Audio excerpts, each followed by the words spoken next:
নমস্কাৰ বন্ধু বান্ধৱসকল, আজি আপোনালোকক সোৱণশিৰি নদীৰ পাৰৰ পিকনিক প্লেচটো দেখাব বিচাৰিছোঁ, য'ত আজি আমি নিজেই পিকনিক খাব গৈ আছোঁ।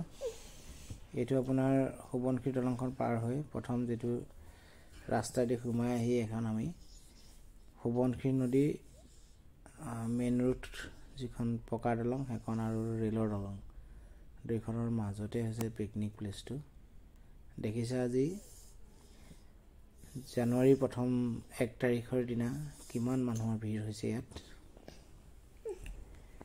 2025 বৰ্ষৰ প্ৰথম জানুৱাৰীৰ দিনা সকলোৱে এসাঁজ একেলগে বনভোজ খাবলৈ ইয়ালৈ ওলাই আহিছে।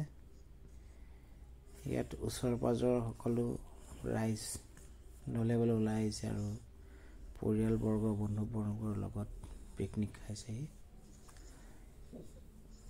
আমি গৈ আছোঁ,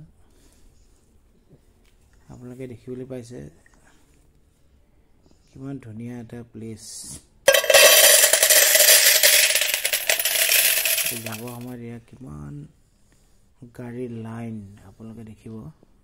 এয়া আমি সকলোৱে পিকনিক এয়া নদী পাৰত এয়া খাই বৈ আমি উভতিব সময়ত প্ৰায় 1.5 ঘণ্টা সময় লাইন লাগি তাৰপিছতহে যাবলৈ সুবিধা পাইছোঁ।